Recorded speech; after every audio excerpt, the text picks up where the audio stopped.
Comment faire de l'affiliation avec Pinterest? Sujet important déjà. Il faut savoir ce que l'affiliation.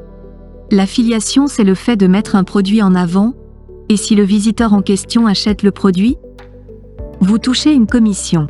Aujourd'hui, il est très facile de faire de l'affiliation sur Pinterest parce qu'on peut proposer une multitude de produits dans diverses thématiques. Et l'idée, c'est vraiment de poster énormément de contenu et de jouer l'effet de masse. Donc, comment faire de l'affiliation avec Pinterest? L'idée, c'est de choisir dans un premier temps sa niche très importante, de chercher une thématique qui est vue, qui est reconnue sur Pinterest. Voilà. Vous connaissez sans doute l'avatar de personnes qui sont sur Pinterest. Il y a plus de femmes que d'hommes. Et du coup, vous allez axer votre thématique, peut être plus autour de la femme que de l'homme. Après, il y a beaucoup de thématiques dans la thématique du voyage, de la santé, etc. Une fois que vous avez choisi votre niche en question, vous allez regarder la concurrence en question dans votre langue, dans la langue que vous avez sélectionnée. Mais n'hésitez pas aussi à regarder dans une autre langue. Vous avez choisi une thématique spécifique. Vous regardez, vous êtes en langue, mettons française. N'hésitez pas à regarder ce qui se passe en espagnol, en allemand, en italien, en suédois, etc. parce que cela va être très facile à dupliquer dans les autres langues. Voilà. Une fois que vous avez regardé la concurrence et que vous voyez qu'il n'y a pas beaucoup de concurrence, n'hésitez pas à lister les mots-clés où vous allez vous positionner. Encore une fois, l'idée n'est pas de se positionner sur des grosses requêtes, mais des mots-clés en longue traîne, des mots-clés qui seront plus facilement positionnables. Et une fois que vous les avez listés, vous pouvez, notamment avec l'intelligence artificielle, les lister très facilement ou ne serait-ce qu'avec des outils de référencement naturel, ou encore ne serait-ce qu'avec Google ou des sites de niche en question, des sites qui sont déjà positionnés sur Google. Ça va vous donner plein d'idées de requêtes. Une fois que vous avez listé toutes ces requêtes-là, vous allez créer des visuels. Moi, je vous conseille d'utiliser Canva pour créer ces visuels et du coup, vous allez mettre pourquoi pas, le mot-clé en question sur le visuel. N'oubliez pas que Pinterest, c'est un moteur de recherche axé image et du coup il peut lire l'image en question, mais aussi le contenu. L'écrit qu'il y a sur l'image à ça, vous mettez le titre correspondant sur le titre de l'épingle et vous programmez plusieurs épingles.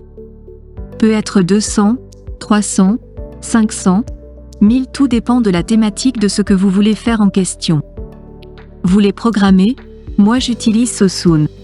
Sosune, c'est un logiciel qui va te permettre de programmer du contenu sur 10 comptes Pinterest différents.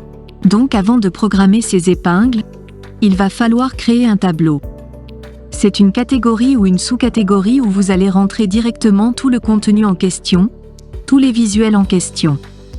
Et à ça vous mettez votre lien, soit votre lien d'affiliation directement, soit vous les redirigez vers une page de contenu où il y a vos liens d'affiliation, soit vous les redirigez vers une page de contenu où il y a peut-être un CTA pour récupérer par exemple un mail.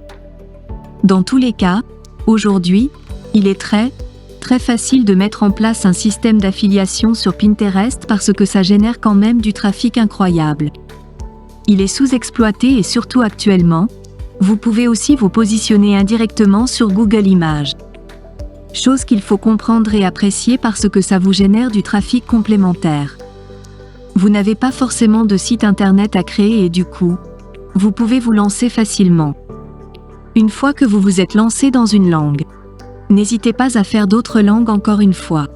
Moi j'utilise Sosune qui me permet d'avoir 10 comptes 7 du coup vous pouvez pourquoi pas vous lancer dans 10 langues différentes où vous faites 2 thématiques et vous vous lancez dans 5 langues. Ça vous permettra de diviser le travail parce que le travail de recherche de mots-clés a été fait et vous avez juste à faire de la traduction.